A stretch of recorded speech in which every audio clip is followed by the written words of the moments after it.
Hello everyone, आपका एक बार फिर से वेलकम करते हैं आज के हमारे इस नए वीडियो पे। तो आज इस वीडियो के अंदर मैं आपके साथ डिस्कस करने वाला हूं HDFC balance advantage fund diet plan growth के बारे में। इसमें मैं आपसे डिस्कस करूंगा ये जो म्यूचुअल फंड है इसने पिछले 1 साल, 3 साल, 5 साल या फिर एनुअल रिटर्न क्या दिया है, आज के डेट में इसका एक NAV का प्राइस क्या है, ये कितने स्टार रेटिंग म्यूचुअल फंड है, इसमें आप मिनिमम SIP अमाउंट क्या लगा सकते हैं और इसका फंड साइज क्या है। साथ ही साथ मैं आपसे डिस्कस करूंगा इसके अंदर किस तरीके का स्टॉक होल्डिंग है और लास्ट में मैं आपसे डिस्कस करूंगा कि क्या हमें HDFC balance advantage fund diet growth के अंदर इन्वेस्टमेंट करना चाहिए या फिर नहीं करना चाहिए। अगर आपने ऑलरेडी इन्वेस्ट किया है तो आगे आप अपना SIP और लमसम के साथ क्या करेंगे। HDFC balance advantage fund diet plan growth ये एक हाइब्रिड म्यूचुअल फंड है जो कि डायनामिक असिस्ट एलोकेशन कैटेगरी के अंदर आता है और ये काफी हाई रिस्क म्यूचुअल फंड है। इसने जो पिछले 1 साल में रिटर्न दिया है वो 22.93% का रिटर्न है। 3 साल की बात करें तो 3 साल में 23.22% का रिटर्न है। 5 साल के रिटर्न के ऊपर बात करें तो 5 साल में 21.37% का रिटर्न है। और अगर एनुअल रिटर्न की बात करें तो इनका एनुअल रिटर्न है 16.44% का।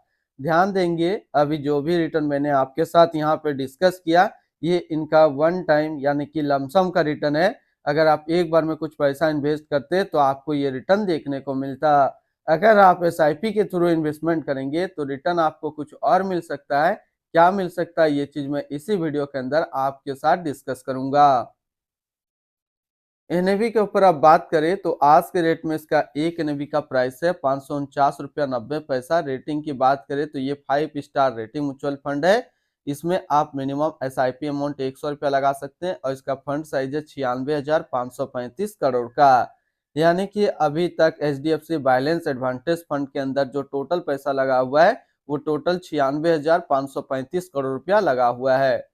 अब रिटर्न कैलकुलेटर के ऊपर बात करते हैं कि अगर आप इस म्यूचुअल फंड के अंदर कुछ पैसा जमा करते तो फिर आपको क्या रिटर्न देखने को मिलता। इससे पहले अगर आपने अभी तक आप स्टॉक पे अपना अकाउंट ओपन नहीं किया और करना चाह रहे हैं तो इस वीडियो के डिस्क्रिप्शन में मैंने अपना डीमेट अकाउंट का रेफरल लिंक दिया है। अगर आप मेरे रेफरल लिंक से अपना अकाउंट ओपन करते हैं तो फिर आपको अकाउंट ओपनिंग या अकाउंट मेंटेनेंस का कोई भी चार्ज नहीं देना होगा।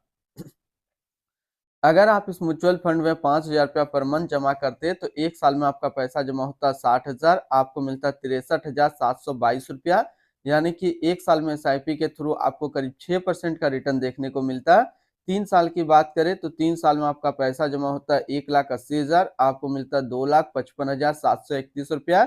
यानी कि 3 साल में SIP के थ्रू आपको 42% का रिटर्न देखने को मिलता। और 5 साल की बात करें तो 5 साल में आपका पैसा जमा होता है 3 लाख, आपको मिलता 5,55,998 रुपया।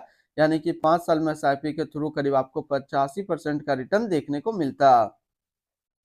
अब अगर बात करें कि इस म्यूचुअल फंड के अंदर अगर आप एक बार में 1 लाख रुपया का लमसम करते तो फिर 1 साल में आपका 1 लाख रुपया 1,22,930 रुपया होता। 3 साल में आपका 1 लाख रुपया 1,87,087 रुपया होता। और 5 साल में आपका 1 लाख रुपया 2,63,364 रुपया होता। होल्डिंग की अगर बात करें तो इसके अंदर जो टोटल स्टॉक लिस्टेड है वो टोटल 400 स्टॉक लिस्टेड है। अगर हम इसमें टॉप 10 और उसके सेक्टर वाइज डिस्कस करें तो पहला नाम आता है HDFC बैंक लिमिटेड फाइनेंशियल क्षेत्र, ICICI Bank Limited financial, State Bank of India financial, Reliance Industrial Limited energy, Infosys Limited technology, GOI sovereign, NTPC Limited energy, Larsen and टर्बो Limited construction, GOI sovereign and Coal India Limited energy के क्षेत्र में है। अगर इनकी holding analysis की बात करें तो इक्विटी पे है 53.3%, डेब्ट पे है 29.9% और कैश पे है 15.3%।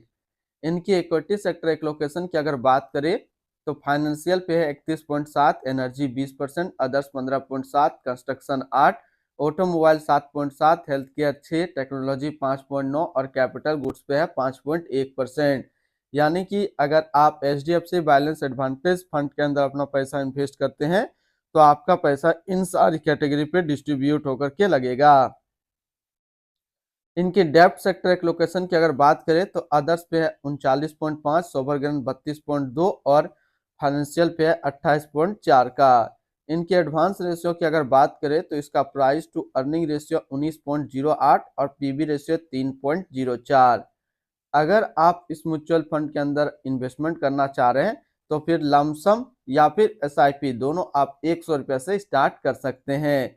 इनके रिटर्न एंड रैंकिंग पे बात करते हैं और सबसे पहले बात करते हैं एचडीएफसी बैलेंस एडवांटेज फंड का फंड रिटर्न, जो कि है 1 साल में 22.9, 3 साल में 23.2, 5 साल में 21.4 और एनुअल है 16.4 का।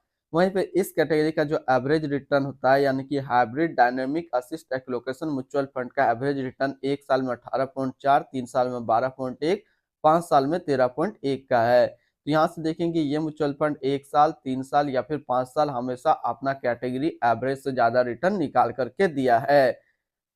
अगर आपने ऑलरेडी इसके अंदर अपना इन्वेस्टमेंट किया हुआ है या फिर करना चाह रहे हैं तो क्या टारगेट लेकर के चलेंगे ताकि ये म्यूचुअल फंड आपको अच्छा रिटर्न दे दे।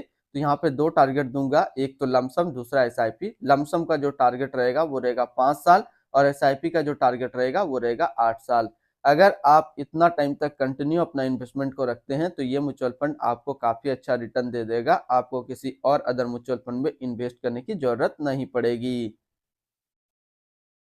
अगर इसके आसपास सिमिलर फंड्स देखें तो इसके आसपास काफी सारे ऐसे सिमिलर फंड्स हैं, लेकिन इनसे बेटर कुछ भी नहीं है, तो हम लोग इस पे बात नहीं करेंगे। एक्सपेंस रेशियो के ऊपर बात करें तो इनका एक्सपेंस रेशियो 0.75% का। एग्जिट लोड की बात करते हैं, अगर आप 1 साल के अंदर अपना इन्वेस्टमेंट का 15% से ज्यादा निकालते हैं तो फिर आपको 1% का एग्जिट लोड देना होगा। और स्टम्प ड्यूटी की बात करें तो स्टम्प ड्यूटी है 0.005%। टैक्स इम्प्लानेशन की बात करते हैं, अगर आप इन्वेस्ट किया हुआ पैसा 1 साल के अंदर निकालते हैं तो जो भी आपका रिटर्न होता है उस पर आपको 20% का टैक्स पेमेंट करना पड़ेगा। और अगर आप 1 साल के बाद इससे अपना पैसा निकालते हैं, 1 साल में अगर 1,25,000 का रिटर्न बनता है तो फिर आपको 12.5% का टैक्स पेमेंट करना होगा। यानी कि शॉर्ट टर्म कैपिटल गेन पे जो आपको टैक्स देना है वो 20% का देना है और लॉन्ग टर्म कैपिटल गेन पे आपको टैक्स देना है 12.5% का। इनकी fund house and investment objects की अगर बात करें तो HDFC mutual fund total assist पे इंडिया पे नंबर 2 पे रैंक करता है। इसका टोटल असिस्ट अंडर मैनेजमेंट है 7,57,067 करोड़ का। HDFC balance advantage fund direct plan growth ये एक हाइब्रिड म्यूचुअल फंड है जो कि लॉन्च किया गया एचडीएफसी म्यूचुअल फंड की तरफ से। श्रीनिवास राव रभोरी अभी इस फंड का करंट फंड मैनेजर है। इस फंड का करंटली असिस्ट अंडर मैनेजमेंट है 7,57,067 करोड़ का और लेटेस्ट में भी है 549 रुपया। HDFC balance advantage fund direct plan growth ये एक काफी हाई रिस्क म्यूचुअल फंड है। इसमें मिनिमम एसआईपी अमाउंट 100 रुपया का सेट किया गया है और मिनिमम लमसम भी 100 रुपया का सेट किया गया है। अगर आप इन्वेस्ट किया हुआ पैसा 1 साल के अंदर अपना इन्वेस्टमेंट का 15% से ज्यादा निकालते हैं तो फिर आपको 1% का एग्जिट लोड देना होगा। और इसकी फंड बेंचमार्क की अगर बात करें तो इसका फंड बेंचमार्क है Nifty 50 hybrid composite depth 50:50 index. तो आज इस वीडियो के अंदर मैंने आपके साथ डिस्कस किया एचडीएफसी बैलेंस एडवांटेज फंड के बारे में। फिर मिलते हैं हम लोग नेक्स्ट कोई इस तरीके का वीडियो की अच्छी जानकारी को लेकर के।